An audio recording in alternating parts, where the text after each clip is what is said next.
get that last glass of wine and come and grab a seat, we will get underway. So while you're doing that, good evening, I'm Chris Gill, President and CEO of SVForum. It's a pleasure to welcome you here tonight. And tonight we have a great event. We thought we'd do something a little bit different, make it a bit more intimate for you, because what we want is more interaction from you, the audience. We're here, these people have come along very kindly to help you understand what it takes to build a viable, fundable company, and by giving examples of what they have done recently to raise venture funding in the case of the entrepreneurs, and in the case of Steve, to talk about what he's seen recently in the venture capital world from his side of the desk. We are looking for a lot of questions and interaction from the audience, and this is more about you and about the people here, so we want to make sure that you get the information that you're looking for. And nothing else about that except I'd like to thank Cooley, our sponsor, for providing the facility for us. Great food, wine, beer, refreshments. They're a great firm for helping startup companies with all their legal needs. And without further ado, I'll hand over to Greg Clark of Cooley to moderate the program. Thank you, Chris. My name is Greg Clark. I'm the Vice President of Client Services for Cooley. We've been here in the Valley for decades, work with not only startup companies, but also many investors like Ben Rock. Yeah, there are attorneys, just a coincidence. We hope that's a good thing. So tonight, really what we wanted to accomplish is we've got two entrepreneurs on the panel in Michael and Devin who have raised money for their businesses. And of course, Steve is representing the investor community at Venrock, which is again a blue chip venture capital name here in the Valley and across the country. And we want to get personal perspectives from each of them on the fundraising process.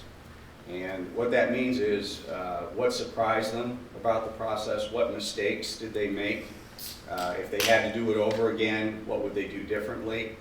In Steve's case, I've asked him to talk about... You mean what mistakes and what I'd have to do over? Same question. But in Steve's case, I also want him to address specific instances where they funded a first-time entrepreneur. Because I think a lot of you in the crowd, well, by show of hands, how many of you are first-time entrepreneurs as far as raising institutional money? Okay, good. So I think we've tailored the discussion to really, I think, address a lot of things you're going to be interested in. So as a start, I'd like to ask Steve, Michael, and Devin just to say, introduce themselves, your company, and then we'll get into the questions, and again, we'll have time for questions from all of you as well. So Steve, could I ask you to start? Sure. So I've been in the Valley, I guess, for a long, long time. Grew up in Missouri, but after I graduated from school, I moved here in the mid-70s and was an entrepreneur for a long time. I guess, 30 years. Half that time with big companies and half with what we call startups. And was involved with 5. The first one was the most successful. I don't know what happened, it went downhill from there, but I had 4 others. I wasn't the CEO of the first one, and that was the success. The ones where I was the CEO, they were okay. This is the truth. I mean, you learn a lot from everything, and I always did what I loved. Anyway, so I've been on the big company side, small company side, and then Venrock was one of the investors in one of the companies I ran.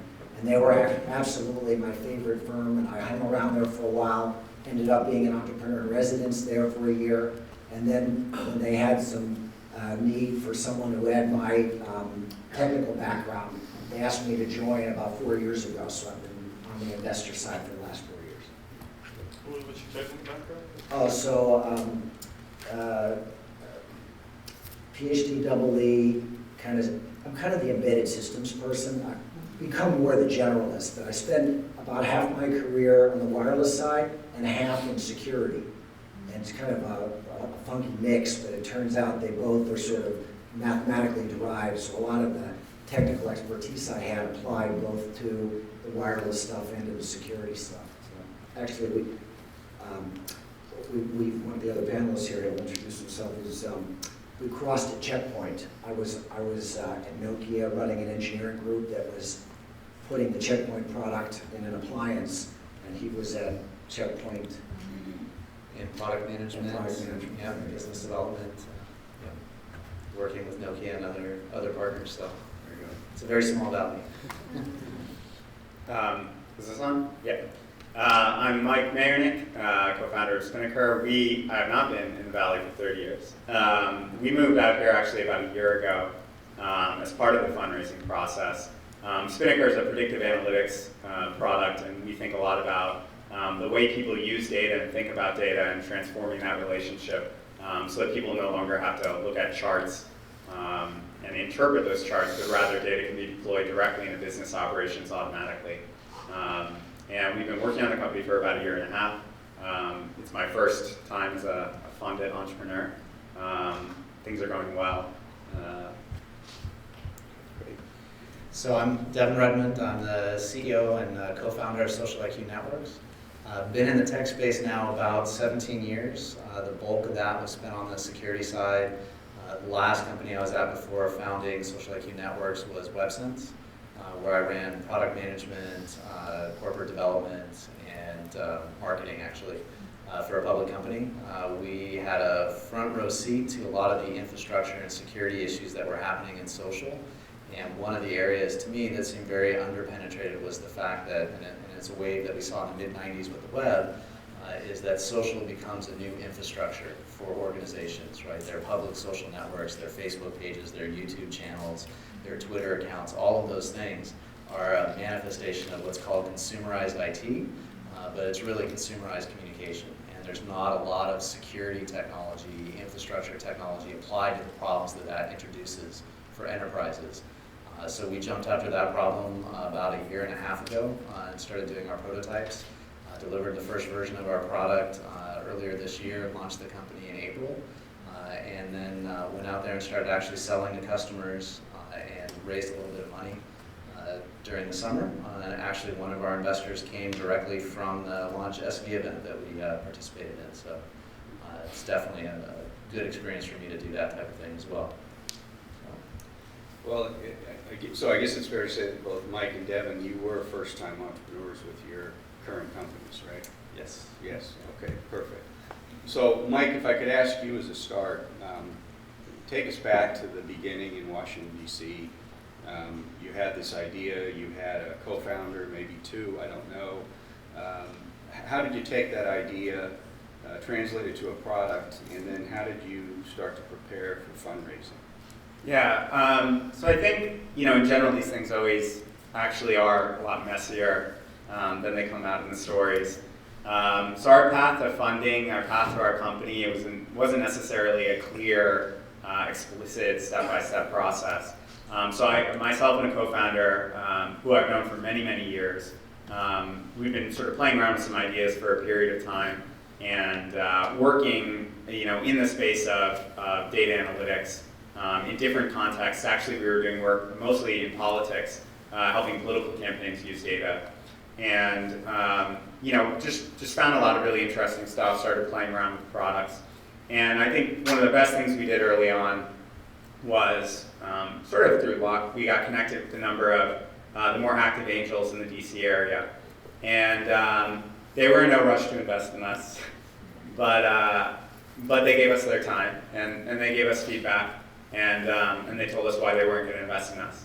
And that was useful. And we spent a while bootstrapping the company and just sort of developing our own vision and where we saw the opportunity with their input.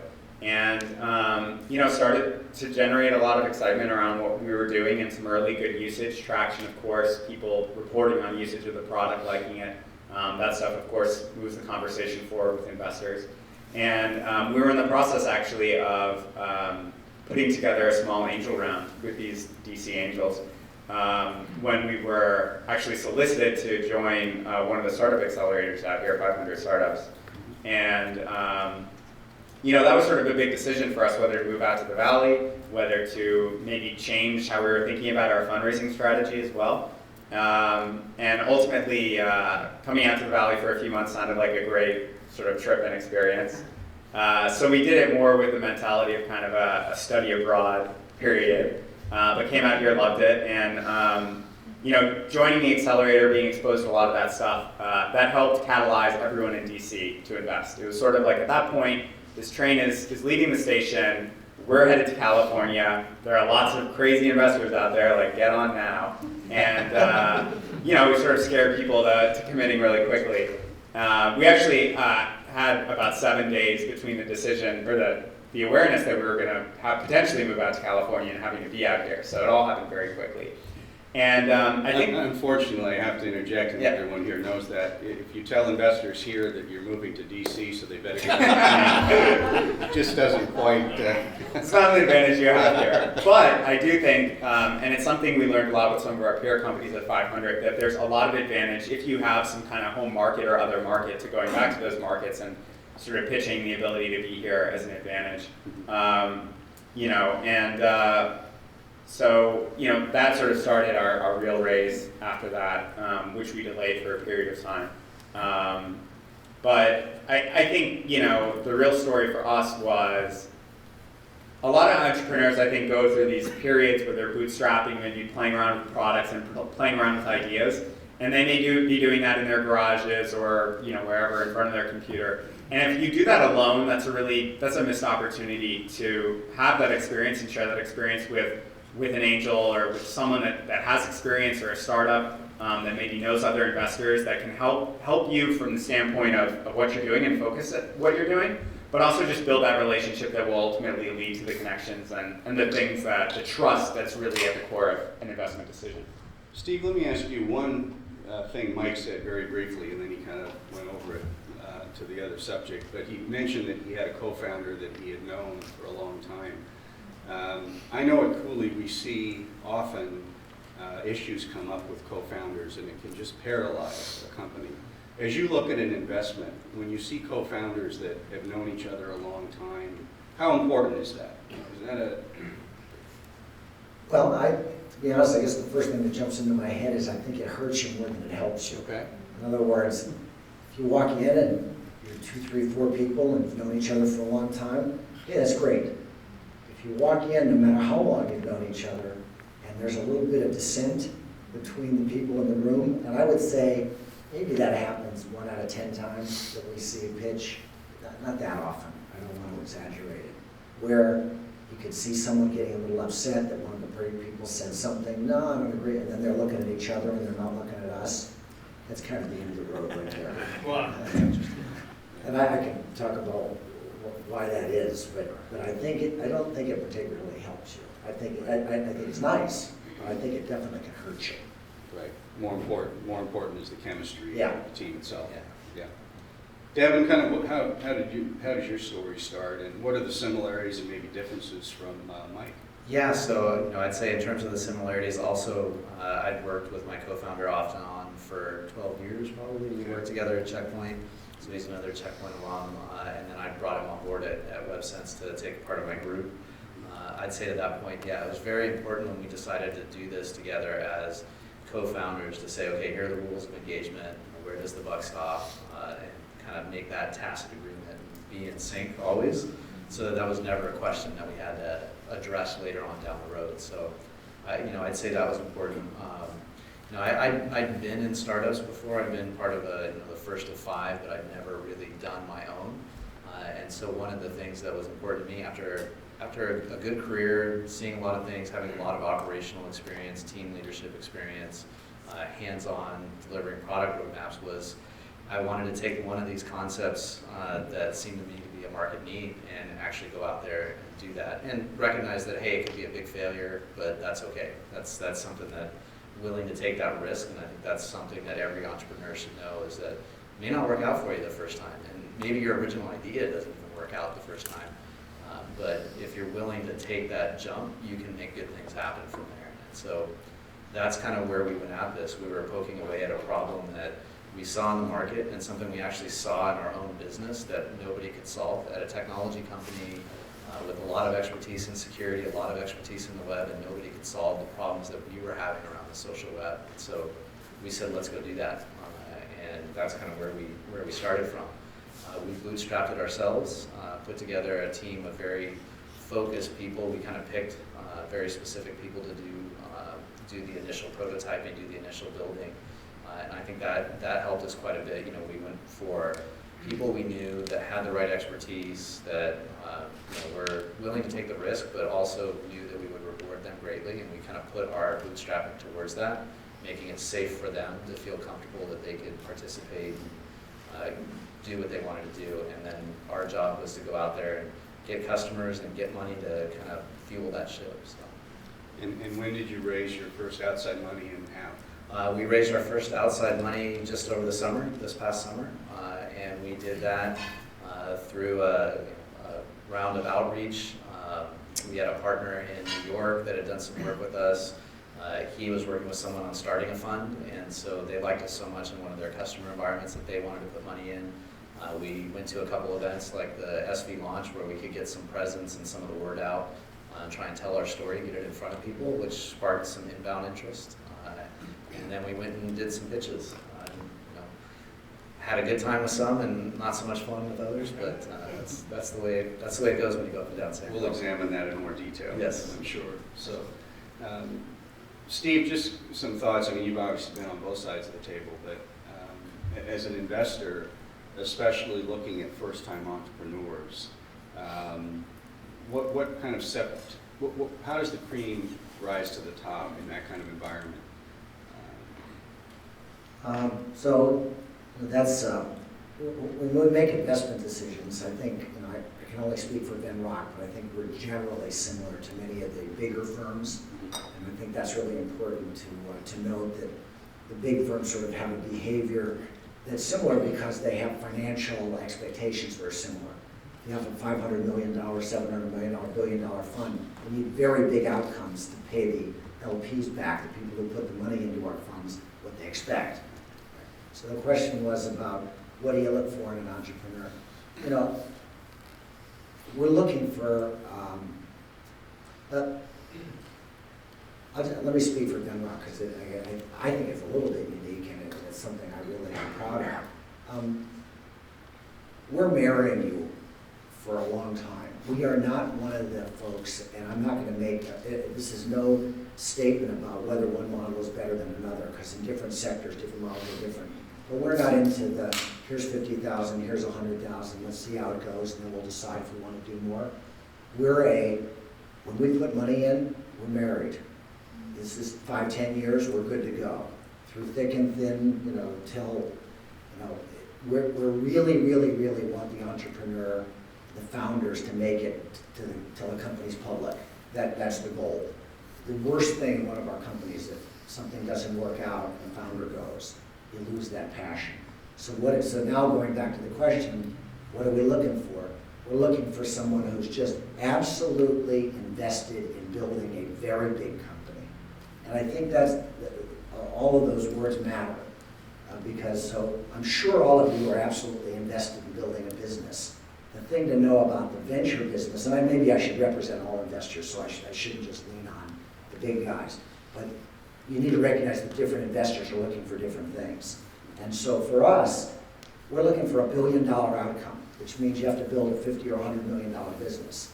And we want to know that all of the factors that sort of, do you have we're not going to send detectives out and check on your family, but we kind of want to know, are you in this? I mean, can you put all you've got into it? It can't be a part-time thing. We have lots of people come in that'll say, yeah, I'm doing this nights and weekends. And we'll say, well, it's a great idea, we're really interested, but you're going to have to come to us when you've got a company, right? And it can't be just a part-time thing. Or some university professors who are still professors and they're not planning to leave. We're looking for people who are making the total commitment. It's a lot to ask, but we've got a lot of money to give. So it's kind of goes both ways. And I would just basically say we're looking for. Here's another thing. We're very, and this is just I guess I'm saying this as I'm thinking about it. We're very big on the leadership. So we're very big on the CEO. Not that the other executives aren't important, but the CEO is who we write the check to. The CEO who runs the board meetings. There's very few early stage companies that the chairman of the board is in my humble opinion, I've been on a lot of boards now, not as many as some guys, but I don't know, 10 or 15 boards, maybe almost 20. The chairman of the board is kind of it's honorary.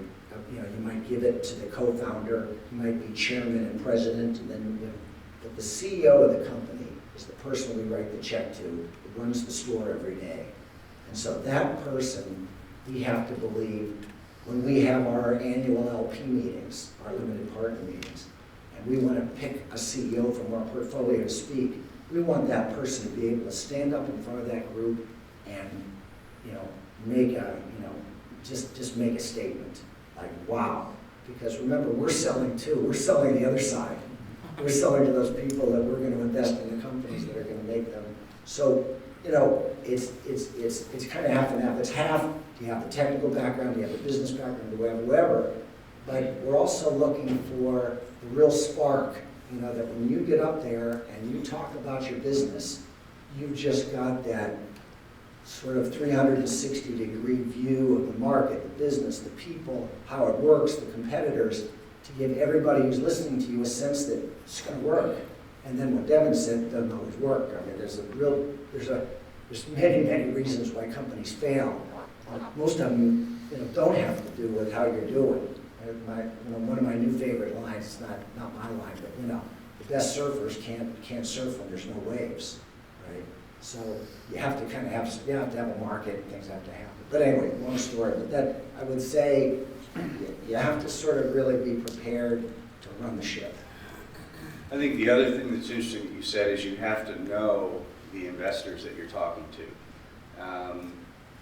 So Mike and Devin, when you were raising money, at the stage you were at, Mike, Venrock probably wouldn't have been a good fit. It was more of an angel play at that time. How much homework did you do on targeting investors, or was it more of, I'm going to get in front of as many investors as I can and see where I can generate interest? Yeah, so initially, our initial checks came in as we left for California from a group of DC angels. And that was not a large amount of money, but it was sort of giving them the opportunity to get involved as we sort of started this journey. And subsequent to that, several months later, we started to really do our real pitching.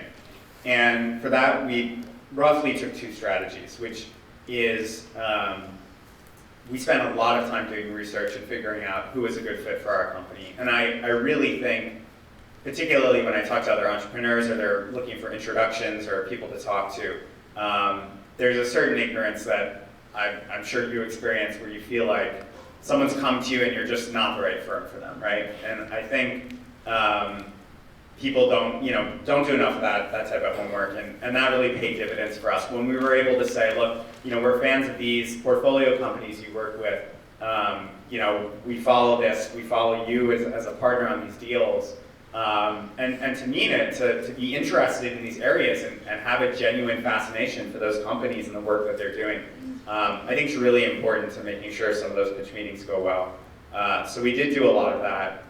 And in terms of sort of the high leverage get in front of everyone piece of it, we heavily used AngelList for that to sort of source inbound interest, self-selecting inbound interest.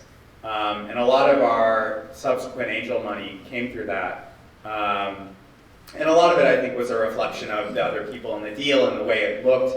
And raising money with AngelList, I think, is sort of an art. There's a lot of particular elements that go into doing it right, because ultimately you're working with an algorithmic platform that's trying to look at signals that you and other people are inputting to determine what's a hot deal and what should be shown to other people. And so there are ways to work with that, just like anything else, SEO, edge rank optimization, whatever it is, to look at kind of the analytics behind it and make sure your deal looks good. So we did very well with AngelList. But I think our big wins were the institutional investors that we ultimately brought into the deal. And that came through just introductions, outbound outreach, and traditional pitching. And I think for us, the thing that really resonated, especially when you go up to the stage of venture, at the point that we did that, which was quite late in our raise, we sort of took the raise at different pieces of time, in different chunks, sort of high resolution fundraising that Paul Graham has written about and other people. that just made sense for our debt, you know, the way we structured the deal in terms of debt rounds and things like that. But by the time we started to really look at sort of peers of a firm like Venrock, we, I think, had a vision that matched the size of the appetite of those funds. And, you know, I feel like I remember the days when I would go to events like this and I would hear people talk about, you know, you gotta pitch something big, you gotta have a big vision, a big idea.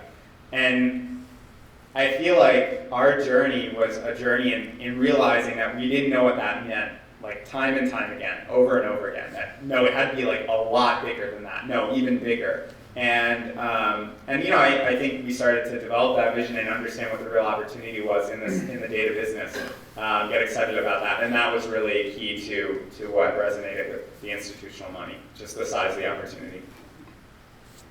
So Devin, you raised an initial round of money. At some point, you're going to be raising more. What did you learn from the first time? What will you repeat, and what mistakes will you try to avoid the second time? Well, we made no mistakes. Everything went flawless. We made friends everywhere we went. I think we did a round of convertible debt. It's basically what we did for our first round, which is pretty common in the seed phase. I think that's been increasingly common over the last few years. I think a lot of Series A's look a little bit more like B's, with a little bit more science to the vision matched in there.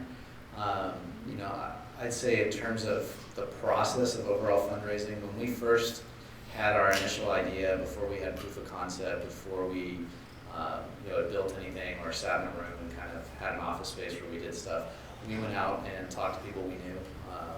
As I mentioned, I've been in corporate development, so I acquired a couple companies, a lot of people from my previous lives. I've moved on to the VC space from Checkpoint and other places. So we went and just kind of pitched our initial concept just to see what the appetite was with folks that I would consider friendly, what their feedback was, if they thought we would be a good fit somewhere in their portfolio, at what point should we come back, that type of thing.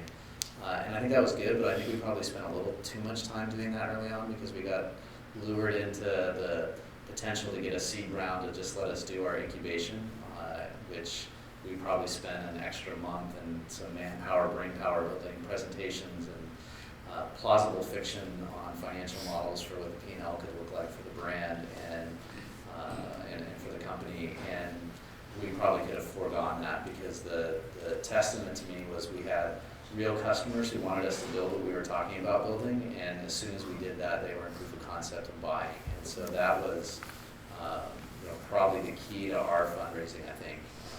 Definitely doing research. I think it's always important to understand who you're talking to, understand their portfolio. Oftentimes you'll be a primacy of recency scenario, so whatever the last deal they did in your adjacent segment or a company that's sort of like you, right? We're in the social space, but we do infrastructure and security for social.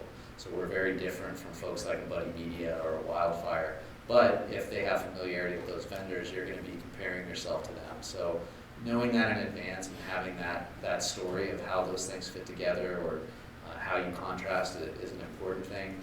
And then doing discovery when you're there too, right? It's still a people business at the end of the day with whatever the models are, whatever their philosophy as a firm is.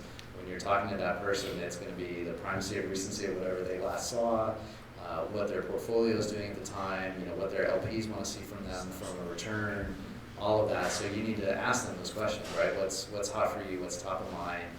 What type of companies do you like to see? What type of teams do you like to see? What markets are interesting to you?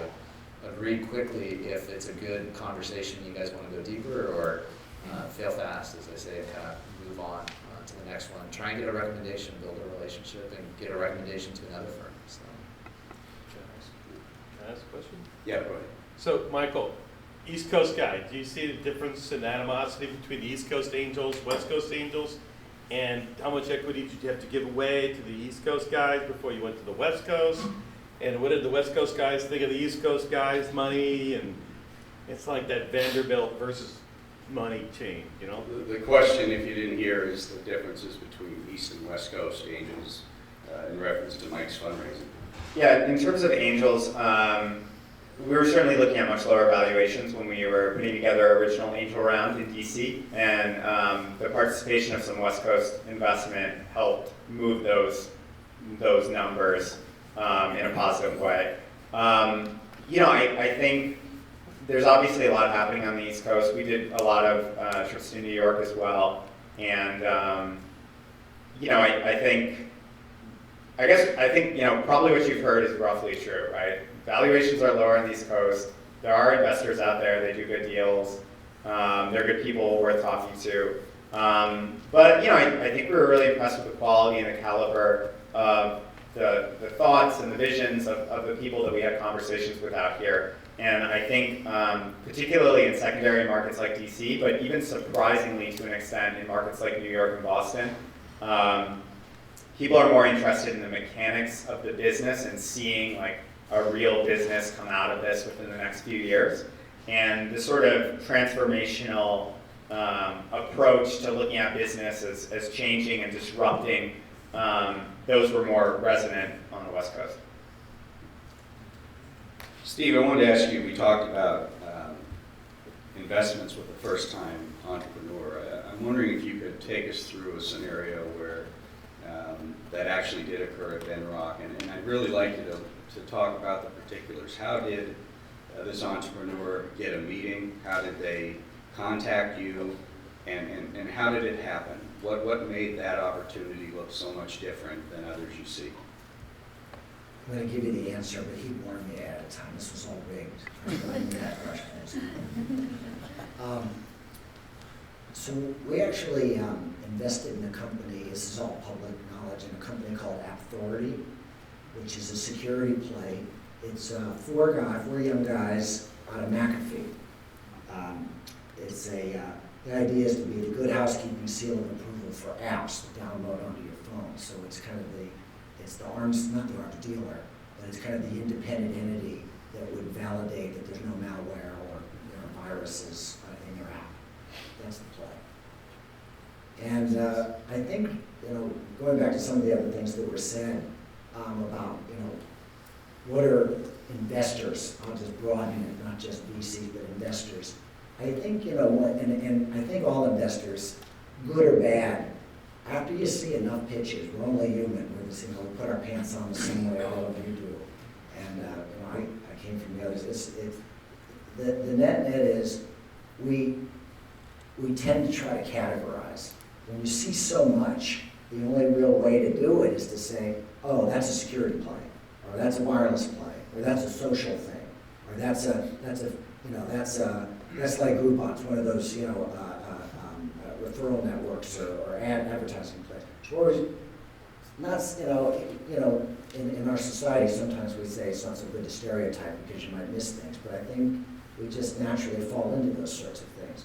So one of the things that I think naturally happens and is we're looking for entrepreneurs that are matched to the idea. And and I don't mean personality matched, I mean experiential match. They worked in companies that were related to that industry. They worked on products that are similar to what they work on here. So that when those entrepreneurs speak to us, there's another saying, and I kind of ascribe to this, is that you really feel good about the meetings you have with entrepreneurs when you walk out of the room and know more than you did when you came in. Because keep in mind, for the most part, especially as you get further along into institutional money and more sophisticated angel investors, the people who are going to fund your company are going to be people who know that market. Because otherwise it would just take way too long for someone to diligence the market, if they're good investors, to know enough to put money in your company. So it's kind of, what was already said here is that if you do homework and you go to people who have already made investments in spaces that are similar to what you're working in, you're halfway there because they're already predisposed to look. Then so if they're from that space or they know the space or they made other investments, they're going to know a lot. So I wouldn't call it a game. I think that's unfair. But I think it's important when you have your quote-unquote 1 hour pitch meeting or whatever it is, your meeting. That seems unfair too, but it is what it is. You have a certain amount of time to get across that you really know this space. So anything you can do to kind of convince us that you know it. So back to the question, these 4 guys came right out of McAfee, and they were doing something very similar. I forgot what it was, but they're just instant credibility. The other thing that came along, which this is a chicken and egg thing, and as an entrepreneur, I can totally relate to this one. It depends on the kind of business you're in. But they had worked a year on their own nickel, and they developed the entire product. They came pitching to the venture community, right? No angel investment. But it was all software. And I don't know if they lived at home or where they did this, but basically the product was in beta. It was running. And they had actually also gone out to the market to look for partnerships for people that were it's a B2B place, so they sell to enterprises for workers that come into the enterprise to check their phones to see if any bad stuff came on the night before. And so they had partnered with a lot of the what's called MDMs, mobile device management companies that, one of the biggest waves now is the BYOD, being on device, right? Companies don't own them. You bring your tablet, you bring your smartphone, you bring whatever. So they had this thing up and running. So when you start checking off, so in this anecdote, this is a real story, it really happened. They had a lot of demand. It was a competitive deal. Took one 1-hour pitch and they got into, I should have been asked before I came just exactly what the story was, but the net was a competitive deal. And what were some of the characteristics? They were very well matched to the deal. The risk of a new team that had just come together, I think some of them knew each other, maybe 3 were from McAfee, 1 was from outside, but the risk of them working together was kind of, they had already been working for a year and they built it. And it was in a space that was just red hot, the BYOD kind of market. So you start checking those things off and you're really leaning forward. And so I think, we're all not that lucky. My expertise when I was doing my thing was wireless infrastructure. And after a while, the Chinese companies were building it cheaper and they were building to the same standard and there was no differentiation and there was nothing you could say or do and it wasn't the wave. But anyway, one of the things that makes it easier for new teams and new entrepreneurs is high tide raises all boats. So that plus so that's kind of. Let me, and there may be some elements of this you just can't remember, but I think it's valuable for the audience that I ask you these questions. How did these 4 folks contact you? And what was it about that contact that made you take a meeting? Oh, so my partner, who was really he's been at Venrock, Ray Rothrock, he's actually chairman of the National Venture Capital Association. He's a very well-known guy. He's the guy that hired me in Venrock. He is the security guy. He was one of the first investors in Checkpoint and put him on the map. And he's one of the most well-known security investors in the world. And so many, many, many security deals come through Venrock because of him. So I work on those deals with him. It was really his deal, but we did it together. I did all the diligence. So it's the one I remember most recent because it sort of fits the model here. But I think it just came through their attorney. I mean, they just knew that, security deal, you should go to that guy because he knew. And we had enough experience. The other thing is we can call up our other portfolio companies who are in similar spaces and do diligence very quickly. So we can call people that we know. And it's just like any kind of reference checking. It's the front door and the back door. We're going to ask you for references, and then we're going to call our own. One interesting point, speaking from Cooley's perspective, entrepreneurs always think that, you're hiring a law firm to do your legal work, which is true, but I think it's totally appropriate to lean on your service providers to help you with introductions like Steve just talked about. I know I work with a lot of our early stage clients, and part of what we do is based on their business. We try to assess which of our investors we think would be interested in it, and we'll broker an introduction and see if the investor is interested in learning more. So I think there is a role for accountants and lawyers to help entrepreneurs with some of those introductions because we work with them. They know us. They'll at least take a look at it and give us a candid view as to whether they want to take any next steps. In your case, Mike, is there anything you'll do differently in your next round, and of course there'll be a next round, I assume. You know, how will you go about it differently?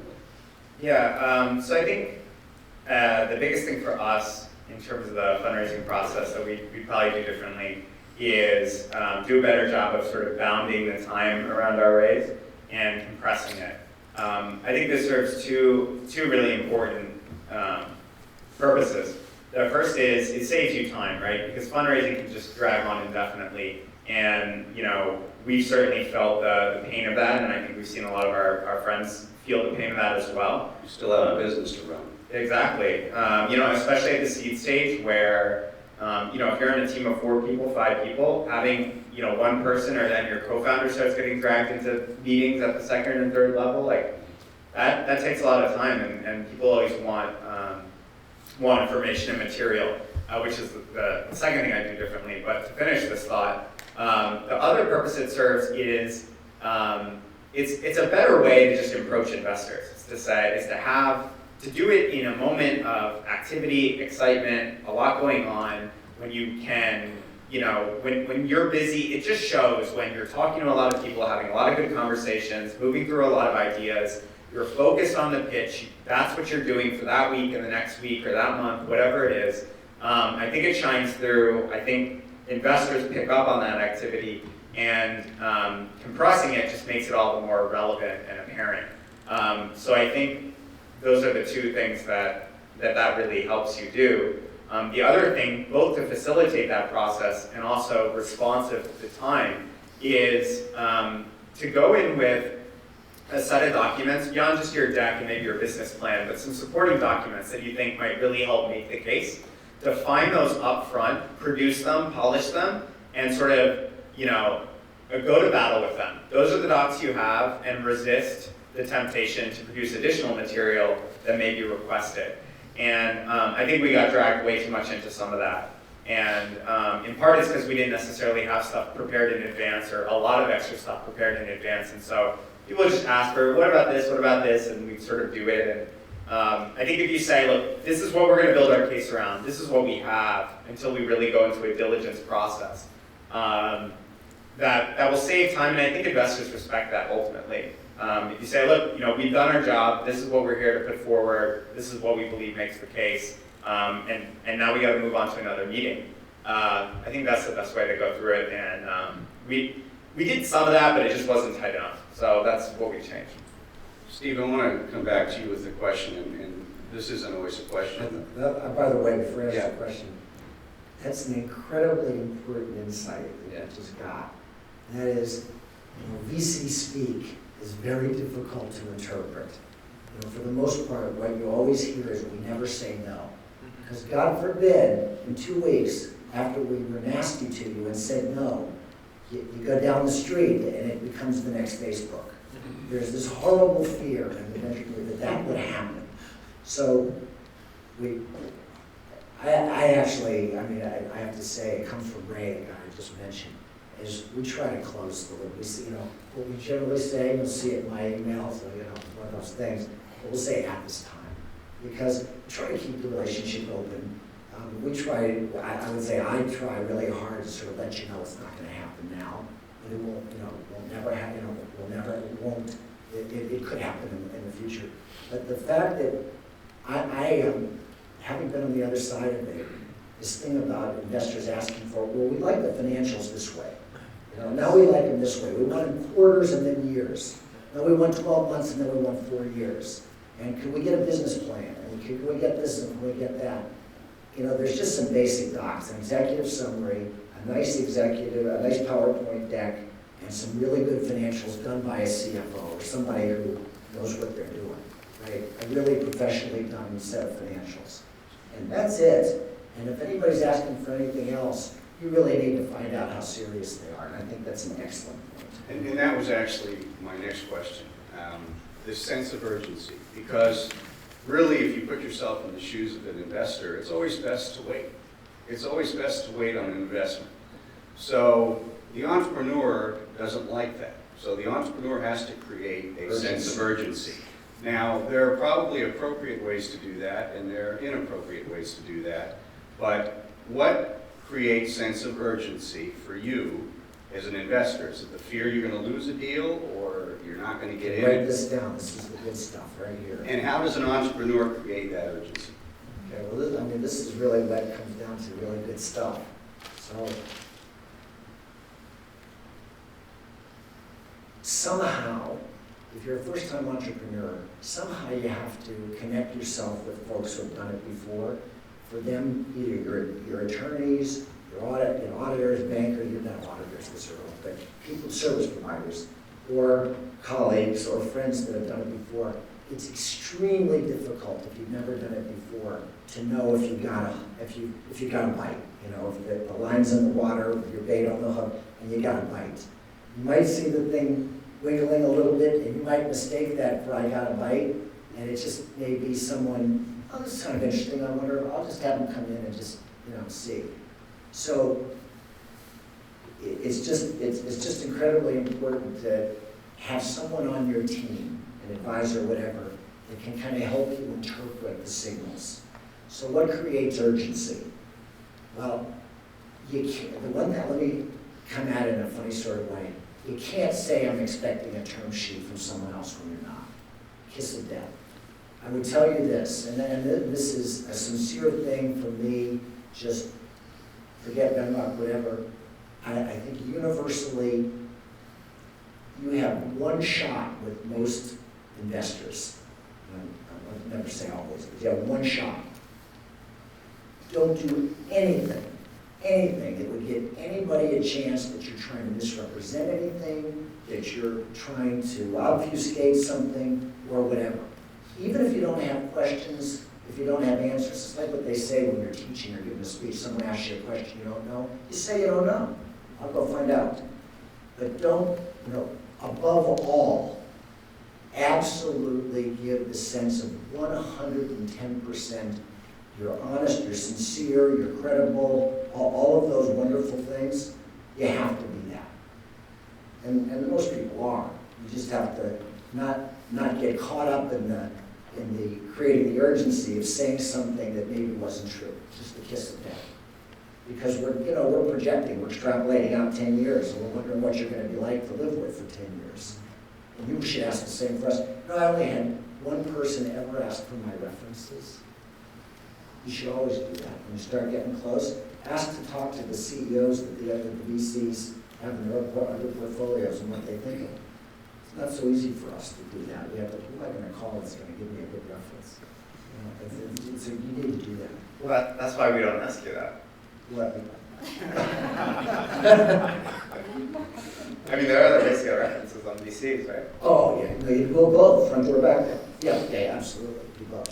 So, but anyway, so the urgency, I would say, one, losing it to another firm. So once you've already got interest, I would say that's a wonderful problem to have, right? And then the urgency is kind of already there because you say, well, look, I'm expecting a term sheet, whatever, and we're going to have to move quickly. It's more difficult when you don't have one. You're trying. I think that was the real question. How do you get things to come up out of the ground? It's a comment. It's related to the comment about activity. So the other thing that we think about is, well, if we invest now, we can invest at this valuation. If something happens in the company, the value just jumped up. So we're always making that trade-off. So the waiting till later. Some investors get nervous about, oh, we'll pay more. Some investors would say, well, I'll pay more for less risk. But there's both kinds out there. And so I think that's a valid thing. So if you know you've got some contract coming with a big customer, but you feel like you need more money to get to that point, you can try and say, well, if you get in now, and look how close we are with getting Comcast, or look how close we are with getting a deal with Facebook, or a deal with whoever, whatever industry you're in. That may be enough to drive it. Because again, once you got that deal and then there's 5 firms all over you, then, we just might not get it. I'm trying to think of if there's any other reasons, if we feel like the market's moving very quickly, and you're in one, again, if you're lucky enough or you were strategic enough or wise enough to see a wave coming and you're in there, we'll make the investment because we realize it's going to take a year to get a running head start. We might feel like our portfolio companies could really pull together and make something happen. We've incubated a couple companies at Venrock from some of the people that work with us, who we would call vice presidents, but they could kind of drop in and be the CEO of a new startup. And we kind of funded them way before the market happened, but we kind of suspected it was coming. So. I think that's very helpful. One last question for Devin, and then I'm going to open it up for about 10 minutes of questions. Devin, the investors that you did bring in to the company, I want to focus on the non-cash value of those investors. What kind of value have they added to your business outside of the money investment, and how important is that when you're thinking about your next round? Yep, no, absolutely. And I think the comment earlier about it being a marriage, it is a marriage. Your investors and you are now married, so you want to pick wisely. So for us, that was very important, especially in the early phase, right? People who not only had money to bring to the table, but could actually help us do things. So we basically have 3 outside investors in addition to the founder's money that went in. Of those outside investors, we have 1 that actually came from a partnership of ours. So they continue to introduce us into customers. They represent us in the market very well. They do hands-on work for us. The other one is the CEO of a company in an adjacent space, in an adjacent social space, in the social analytics space. So he has lots of customer relationships. He's also valuable if people ever ask us questions, how do you differ from these other market segments? He's an expert in his segment, so he'll speak to that and bring us into places. And then the third is a general partner at one of the firms here in the Valley who put his own money in. And he's great counsel, he's got great relationships. Make sure that when I do my updates, they're the kind of updates that he would want to present to his teams internally, those types of things. So, and when we took him on the auspice that for the right amount, he wouldn't have a conflict of interest and could potentially participate in our A round with the rest of the firm if they see what they want to see. So that was kind of our logic, and going forward, when we do the next raise, it's really around finding that next set of matches that would augment that. People you're going to want to sit in the boardroom with and explain your business and have them question you and push you, and feel free that you would be able to give them a good reference in that environment as well. And that is one of the first things that I asked for if we're starting to have a dating conversation with the firm is, can I talk to your references? Here are mine, right? I always put those on the table. So. All right, thank you. Let me open it up, as I said, for about 10 minutes of questions. If you have a question, just raise your hand. If I could ask you to stand up and project, please. Sir. Hi, I'm Chandra. I had a question, it's for both of you, but you said something very interesting when you were making your first rounds in Silicon Valley out of DC. I'm coming up from across the Atlantic, so zero network here, building it as fast as possible. But so I'm in this learning curve, and you said something I thought very interesting, that you said that you learned a lot because these angels told you why they would not invest in your company. And so I would like to see if you can elaborate a bit on that, if it's okay with you. I mean, what kind of insights did you learn, and what did you bring back to the home base with your co-founders to come back for the good times? So the question is, what insights did Mike get from investors who said no? Yeah. So I think 2 things primarily. The first is that, look, if you're passionate about what you're doing, there's an advantage to that you're really trying to understand a certain market or a certain something. And, we were certainly passionate about what we were working on. And sometimes that meant that we didn't communicate about our idea very effectively. So it's very easy, and I see this too when I meet other entrepreneurs who get lost in talking about their details of their idea. I mean, how many times do you hear an elevator pitch that's like 5 minutes long? And there's nothing wrong, like I'm very sympathetic to that. I mean, people care a lot about what they're doing, and they see all sorts of things in it, and there's so many implications, so many different angles. And I think, I remember we had one pitch, shout out Panera, with an angel that we known for a while. And he was like, at the end of it, he was like, I'm really interested, but man, this is a bad pitch. And he was like, I have no idea what's going on. Like all this stuff in the middle here, I don't know what you're talking about. And I think, someone to be honest with us and just be like, look, just like, yeah, you've got a lot of good thoughts here, but just simplify this and tell a simple, succinct, big story about what's happening here.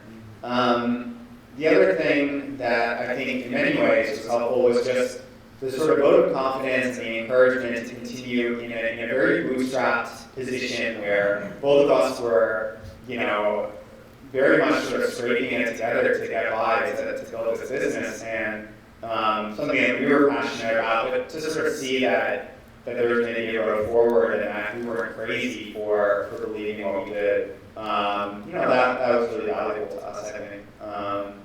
But yeah, I think being able to step away from your idea and your own passion and tell a story that's communicable and in a way that passion can be absorbed and appreciated by other people. There's a difference there. Learning that is really important, and it's a mistake I see a lot, and that I'm sympathetic. Great. So it was mainly really the communication. It was not your model, your technology, your go-to-market strategies. It was really the way you were communicating. I think, yeah. So I mean, there were lots of line item suggestions about thinking about this or that. But I think, the overarching, sort of to generalize those individual pieces of feedback was, I think to a certain extent, we let our idea be contextualized by our previous experience. So largely we were thinking about data within the political or nonprofit space at the time. And some of these angels sort of pushed us to think bigger about that and sort of see the bigger story. Which, we ended up completely abandoning that market entirely. And so I think a lot of times maybe entrepreneurs that are close to the technical problem or passionate about a certain idea, presumably you see entrepreneurs that have different strengths, but I guess for us, our weakness was maybe sort of an awareness and an appreciation for the market, and where the real opportunities were at a high level. And so people that didn't have any particular vested interest in politics or the areas we were working in, but just had an interest in entrepreneurship and expertise, that was their expertise building companies, could tell us, look, I'm glad this works, I'm glad you have 300 campaigns using this and Senate races and things like that, but isn't there a bigger opportunity somewhere else? That outside perspective, I think, was really valuable. Thanks. Yeah. Hi, my name's James. What I want to understand is, you guys have obviously done, I believe, slightly different financings. Did you feel as though you had much control on the structure, or was that kind of imposed on you? And if you did have any control, was there some stuff that kept you awake at night, trying to kind of fraught with decisions about which things you should really care about? The question is about the structure of the actual financing and how much control the entrepreneurs have versus the investor. Yeah, so I think that's a symptom of kind of how you approach it, or in fact how you approach it. We had different options. So we had an option to do an A, do a price round. We had a couple different term sheets that came through from that. But we felt like we had enough runway, enough interest that we could build more value in the company. Pick a partner that kind of fit on every variable for us, right? Not just had money, not just had some good people that we liked, but was really a bang on fit. And so we debated, getting money is hard, it's not easy no matter what you do. And passing on a few $1 million, which could change the whole dynamic of your business at that point in time, to say, hey, let's double down, things are still growing, we're still relatively early in our space, let's do that. And so we made that choice. And yeah, there were plenty of sleepless nights on my part sitting there going, okay, I'm responsible for this team of 6 people, and we're sitting in this room. And I'm not taking how many $1 million? Yeah, exactly. And so we looked at that, and we looked at the potential to do convertible notes and take on debt, which still kept our ability to execute very, very focused. We got to pick the people we wanted to work with on that, and having engagement be something that was good and positive for us, and not something where they were expecting updates and they want to see you hit a certain KPI by a certain date. And so that was important to us, because we knew we're in the first part of our market. We think it's going to be a bigger market in 2013 when people have budget and spend budget on this particular line item. So it was better for us to push, but it's not an easy choice. Yeah, I think one thing just from the other side is that, again, like Greg was cool, you can do lots and lots and lots of deals. So if you have people in your network, like an attorney or even Price Waterhouse tracks these kinds of things, you would know kind of what the general terms are. Is it one extra term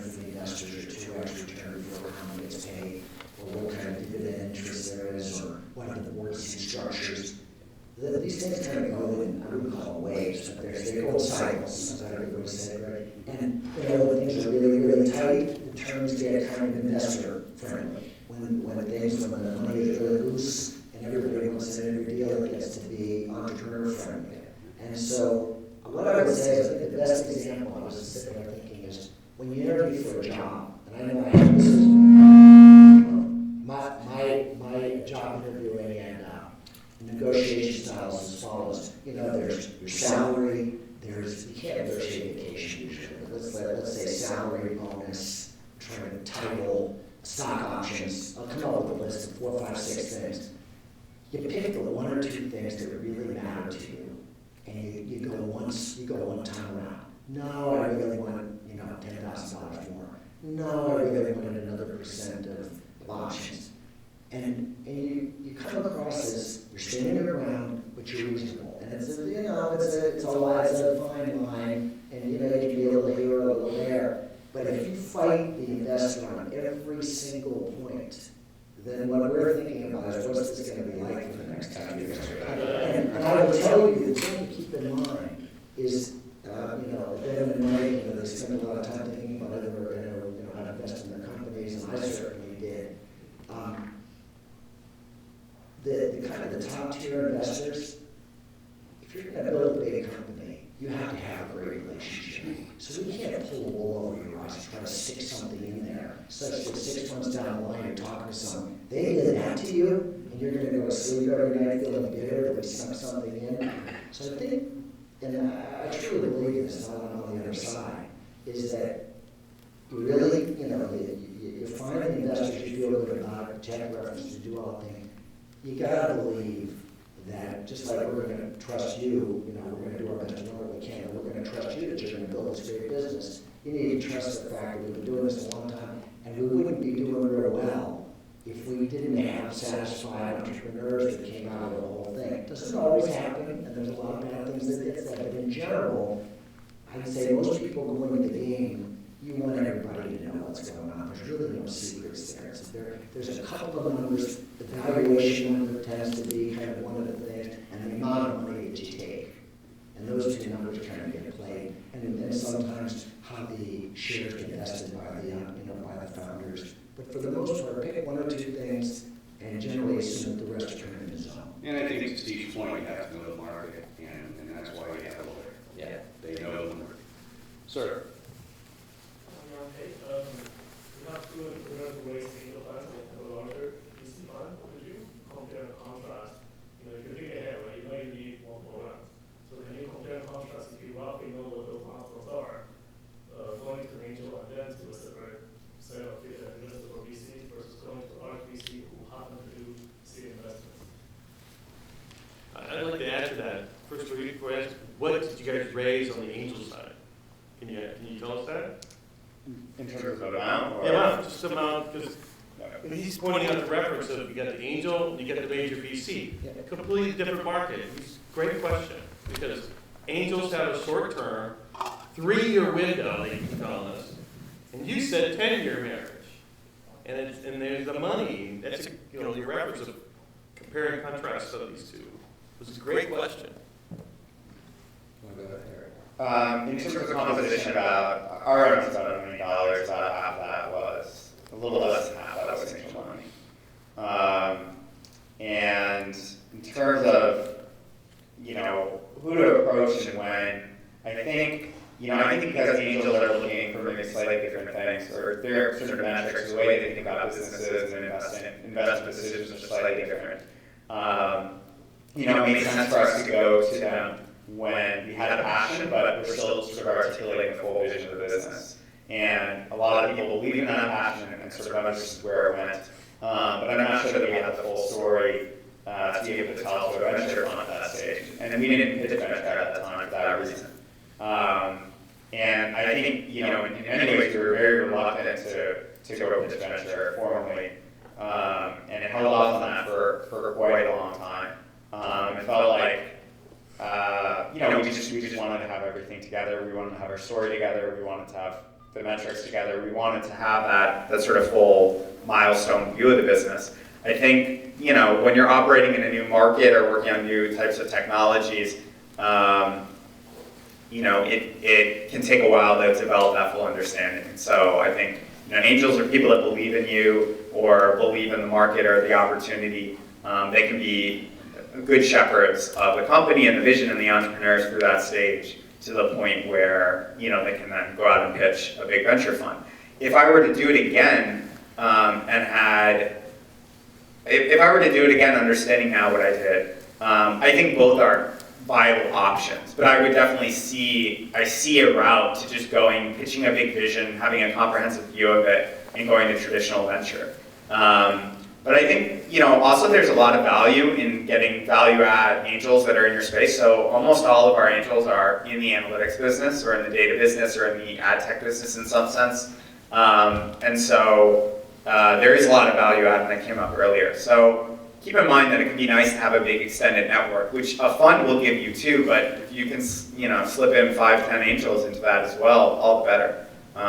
Especially if they're people that you have strong relationships with. They may go on to be, sit on your board as independent members or something like that. I mean, they're good relationships to have. So I think a balanced approach is definitely not the only way to do it, but it seems to me like sort of the null hypothesis at least. Yeah, and I'd say kind of echoing a little bit of that. And one of the points earlier, right, there are kind of 3 variables when you're working with bigger firms. It's team, market, and the product or service that you're selling in that mix, or the axes that you're going to be evaluated on. If you're going to miss out on a market by not getting money sooner, or if your market is well defined and happening and you think you've got something innovative, then that might be a good time to go talk to a bigger firm that's willing to put more money into it because they want to drive that, or they see that spark in that space, because that's a dimension that you don't really control, right? That's the one of those 3 that is outside of your control. But if the market's happening and it's really hot and it's bona fide and you've got a unique angle in it, then there are some advantages probably to talking to a firm early.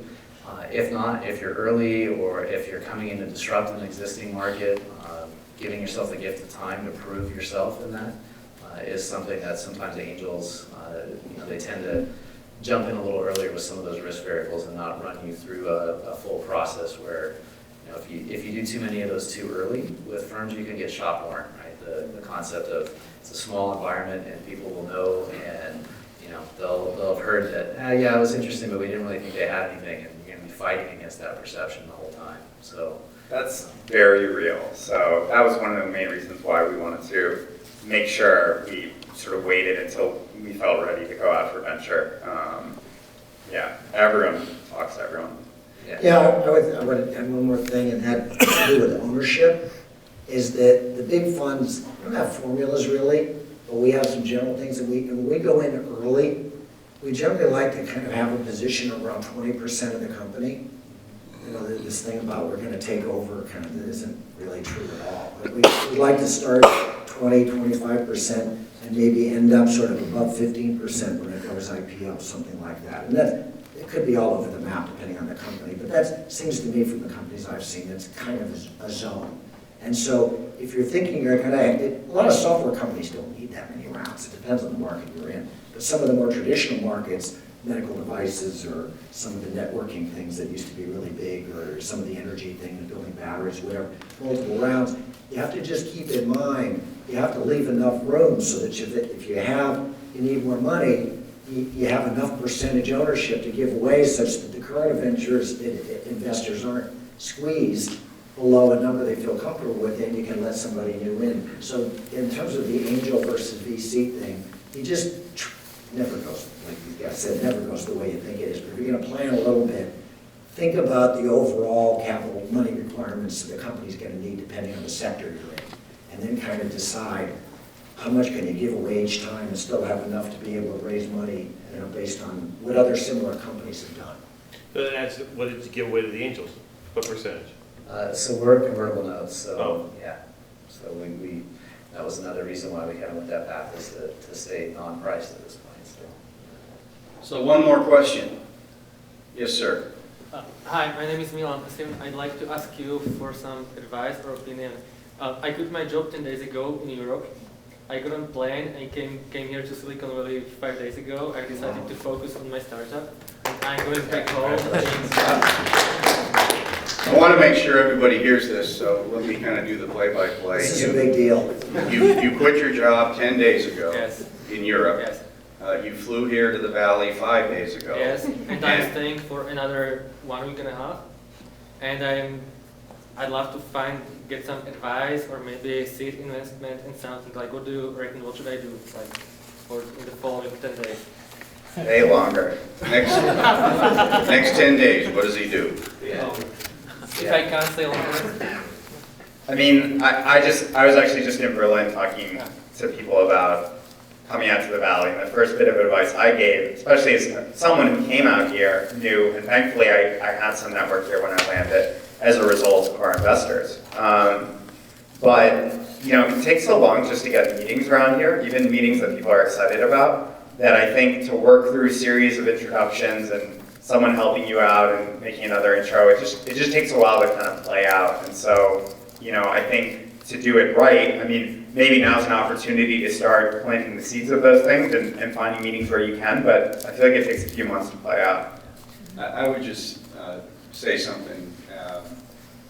I think what you ought to focus on is finding other people to work with. It's hard to do things alone, and I think, you know, there are organizations like Startup Weekend where you can come in over a weekend and teams are created around ideas.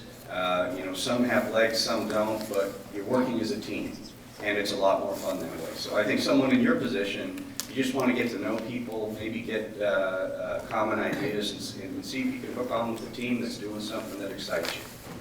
Yeah, to add to that, I don't actually have a calendar of events, maybe it's a good startup idea, but of what all of the events are in the South Bay, or let's say in the Bay Area. What? Go meet up. Yeah, but there's probably tonight, there's probably 25 early stage startup kinds of things going on. But you picked the right one. But if you're here 5 more nights, look what's going on. Go to some event every day, meet people, and then what Greg said, then pick up what Greg said. Just go out and meet people at events like this. Take some notes. What did you do? What did you do? So when you come back, you have a plan. But I do agree with Mike that it's just, even if someone told you some good information, it's going to take you a while to act on it. Yeah, check out Startup Digest, which is a really good curated list of events. There you go.